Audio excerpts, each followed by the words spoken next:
Assalamualaikum warahmatullahi wabarakatuh. Saya Amira Diniati dengan NIM 2315050007 akan memaparkan materi dari makalah kelompok 5, yaitu konsep pendidikan menurut Quran Surah Yusuf ayat 23-29. Ayat ini menceritakan ujian yang dihadapi oleh Nabi Yusuf ketika digoda oleh istri Al-Aziz untuk melakukan perbuatan yang dilarang oleh Allah. Meskipun berada dalam situasi yang sangat sulit, Nabi Yusuf tetap menjaga kehormatan dirinya dan memilih untuk taat kepada Allah. Dari kisah ini, terdapat beberapa konsep pendidikan yang sangat penting. Yang pertama yaitu pendidikan akhlak. Konsep pendidikan yang pertama adalah pendidikan akhlak. Nabi Yusuf memberikan teladan bagaimana menjaga kehormatan diri dan menjauhi perbuatan dosa. Ketika mendapatkan godaan yang besar, beliau tetap memilih jalan yang lebih benar. Hal ini menunjukkan bahwa tujuan pendidikan Islam tidak hanya mengembangkan pengetahuan, tetapi juga membentuk akhlak mulia dalam kehidupan sehari-hari. Yang kedua, pendidikan pengendalian diri. Pada ayat ini terlihat bahwa Nabi Yusuf mampu mengendalikan diri, mengendalikan hawa nafsunya, meskipun berbagai faktor mendukung terjadinya perbuatan maksiat tersebut. Nilai ini mengajarkan bahwa peserta didik harus memiliki kemampuan yang mengendalikan emosi, keinginan, dan nafsu agar tidak mudah terjerumus ke dalam perilaku yang menyimpang. Pengendalian diri merupakan salah satu kunci keberhasilan dalam kehidupan. Yang ketiga, ada pendidikan tauhid dan ketakwaan. Ketika Nabi Yusuf berkata, Ma'azallah,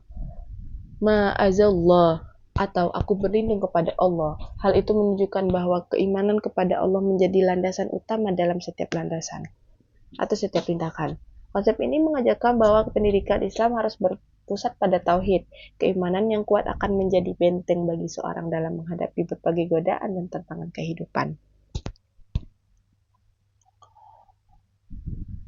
Selanjutnya ada pendidikan keteladanan, uswah hasanah.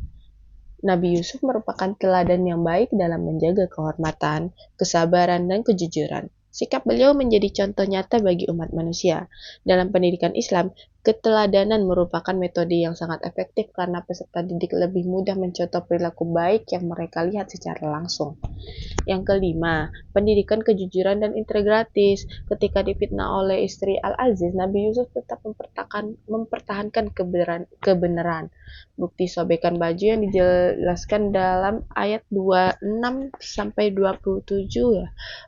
26-27 menunjukkan bahwa kebenaran pada akhirnya akan terungkap. Nilai ini mengajarkan pentingnya kejujuran, amanah, dan integritas dalam kehidupan. Seorang harus tetap berpegang pada kebenaran meskipun menghadapi tekanan dan tuduhan yang tidak benar. Selanjutnya, pendidikan kesabaran dan keteguhan prinsip. Nabi Yusuf tidak hanya menghadapi godaan, tetapi juga fitnah dan ancaman. Namun beliau tetap sabar dan tidak meninggalkan prinsip yang diyakinkan. Pendidikan Islam mengajarkan bahwa kesabaran dan keteguhan prinsip sangat diperlukan untuk menghadapi berbagai ujian kehidupan. Jadi, berdasarkan Quran Surah Yusuf ayat 23-29 ini, itu terdapat 6 konsep pendidikan utama, yaitu pendidikan akhlak, pendidikan pengendalian diri, pendidikan tauhid, dan ketakwaan. Pendidikan keteladanan, pendidikan kejujuran dan integritas, serta pendidikan kesabaran dan keteguhan prinsip. Melalui konsep-konsep tersebut, pendidikan Islam bertujuan membentuk manusia yang tidak hanya cerdas secara intelektual, tetapi juga kuat iman, mulia akhlak, dan serta mampu menjaga diri dari berbagai godaan dan penyimpangan. Jadi hanya itu yang dapat saya sampaikan dari materi kelompok 5 atau konsep pendidikan berdasarkan Quran Surah Yusuf ayat 23-29. Saya sudahi dengan Assalamualaikum warahmatullahi wabarakatuh. Sekian, terima kasih.